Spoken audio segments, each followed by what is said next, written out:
Okay, we're right now watching TBN, one of their little broadcasts they put on.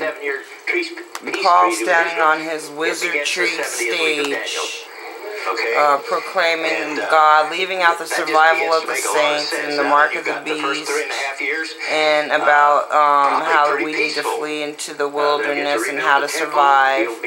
Okay, and if you pull down the board, you'll see nothing but pillars and a bunch of stars and a bunch of mason buildings in the back, and not a picture of Jesus. Not even nowhere that the money that we sent him could he even afford to put up, but he can get the mansions and the big cars, and he can sure hire these guys to sit there and get all their money and advise him, because he seems like he's senile now. I don't know if he's got dementia or what. It says they build their heathen temples next door to mine with only a wall in between.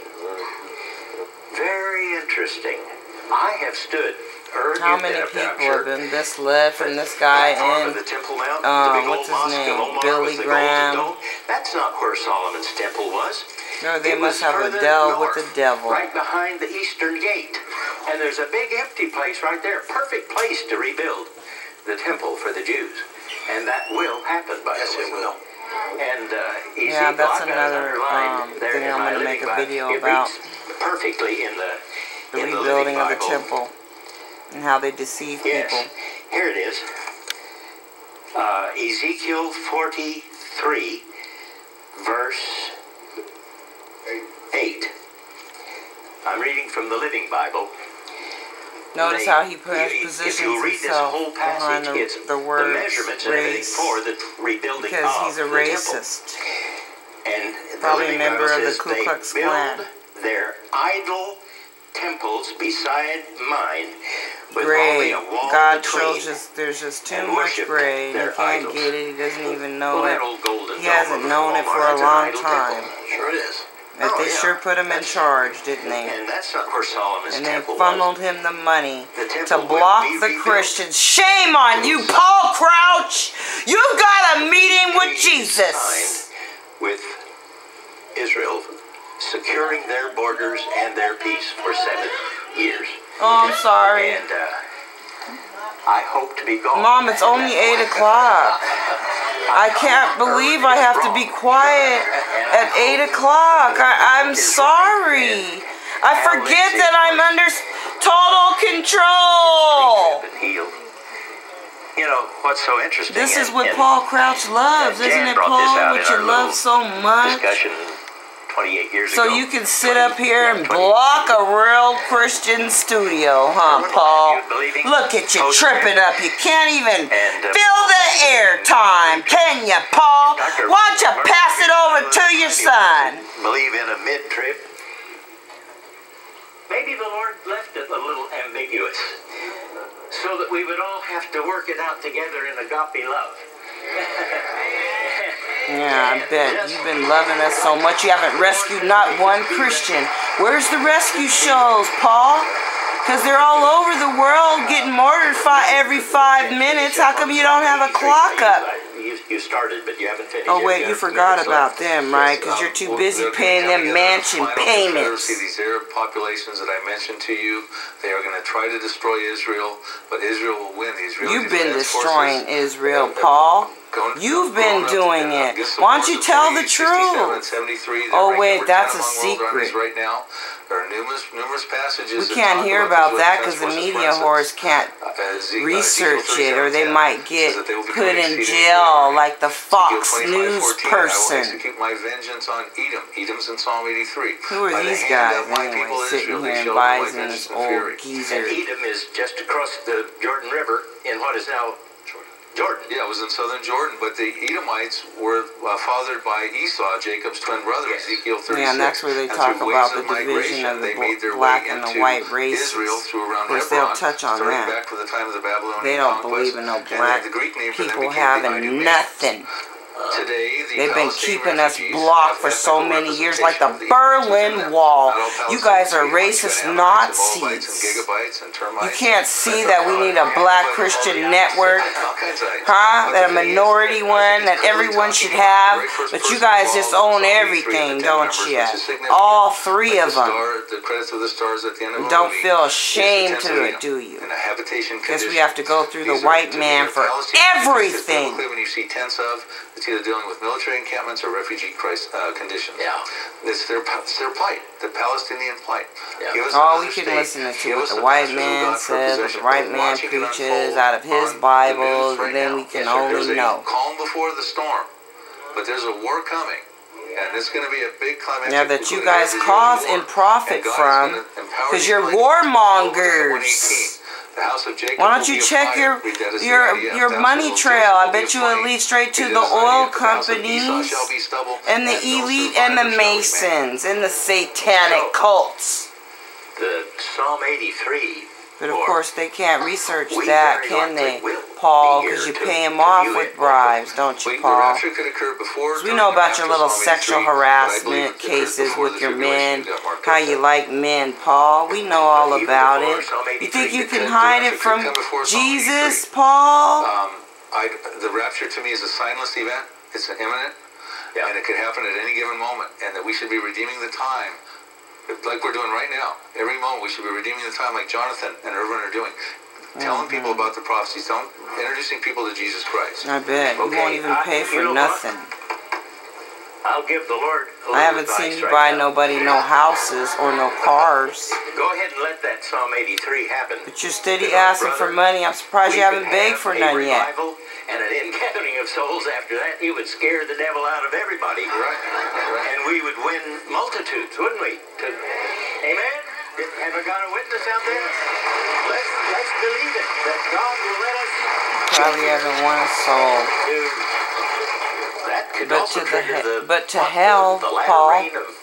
Joel chapter 2. That's been isn't that your mission, Paul, to block them? The world would certainly be wide awake. Can't fool me, Paul. As to this You're a Bible dirty and what wizard. its prophetic implications are. Dr. Crouch, there's peripheral prophecies that have to be connected to Psalm 83. Isaiah 17:1, the burden against Damascus. Behold, Damascus will cease from being a city. It will be a Why don't you let the real Christians out the lion's den, Paul? You're just like the pharaohs now. There's desolation. You're no different. You're like King Herod. At eventide you see him, speaking of Damascus in the masculine pronoun, but in the morning he is no more. This is the portion of those who rob us and those who plunder us. Your woman, your wife walking around with that pink hair and everything. What a shame she is, a disgrace. Someday, we're supposed to look up to her with that pink puppy she carries and spends all that money and wastes on of the church's money that you guys done floundered. Where's the tax records, Paul? I bet you've been cheating. In 722 or 732 BC, but Isaiah mentions Assyria 37 times in his 66 passages. Robbing everyone, filling all that money up with them mega big old churches and studios, but can't even make a real show. Not even a comedy show about Jesus, not a drama. You can't even know what the word series is. You don't even know what real TV is. You're so behind. This period of time, I believe, you know what? What do you have to trick the whole world before you feel satisfied, Paul? We'll be alive when the trumpet sounds, or if we go through the tribulation. He'll go with us, won't he? Jonathan, you've been listening here from the if point we of go Israel. Through the tribulation, any listen thoughts to as to him. what Brother Bill has been talking about? Well, yeah. The Lord promises to keep Israel no matter what. Yeah. And this is a constant in history. And the fact that we're living to watch God's promises come true is awesome. We know that the enemy's against Israel. We know for 4,000 years he's been trying to wipe them out. And that's a sign that Paul when the is enemy the exists, enemy. God exists. Yeah. But all the nations that have tried, you've got Egypt, it's False fallen. prophets. Rome is fallen. Babylon has fallen. Assyria has fallen. Nazi Germany has fallen. They have all fallen. But the nation of Israel lives. No, they haven't fallen. They're still in power. That's called the revived Roman Empire. That's still always been in rule. They never stopped. Why don't you quit lying? He's in everything.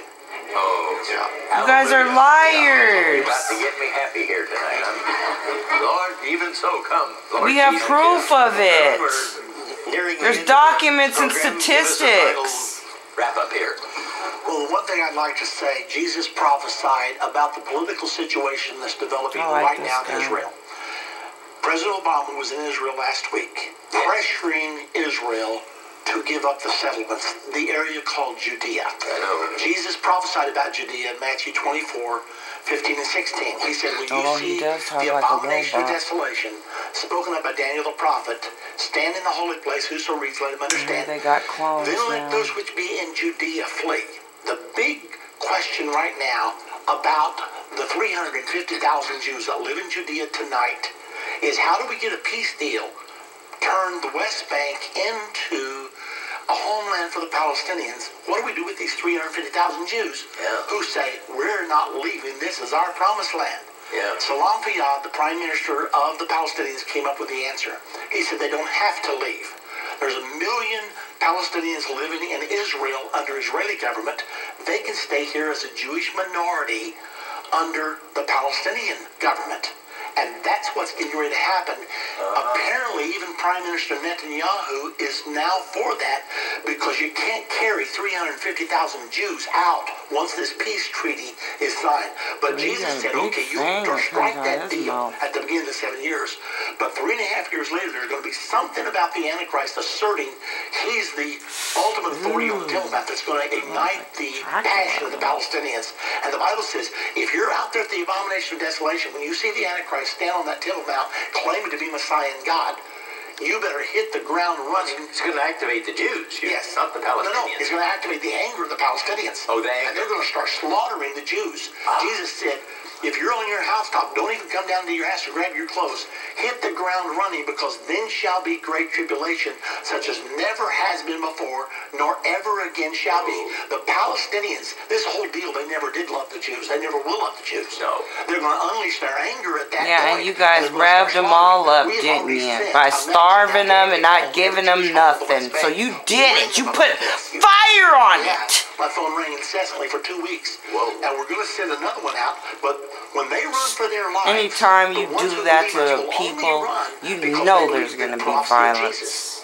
This is not an Old Testament Acting like you don't have enough wood, you don't have enough food for everyone. God gave enough, He provided, but you heathens took it all and scoundreled it. Then you try to say, oh, we don't know why the Palestinians are so mad. Israel will still control Jerusalem all the way up to the Battle of Armageddon. Isn't Jerusalem in... Yeah, you guys cause it on purpose. Because the devil wants the souls. Why don't you tell the people the truth? And they've already built the wall where they want the border to be. Okay. And Israel is not going to give Jerusalem back, because the world community comes down against Israel at Armageddon in Zechariah 14:2. I will gather all nations against Jerusalem to battle. And in that battle, the Battle of Armageddon,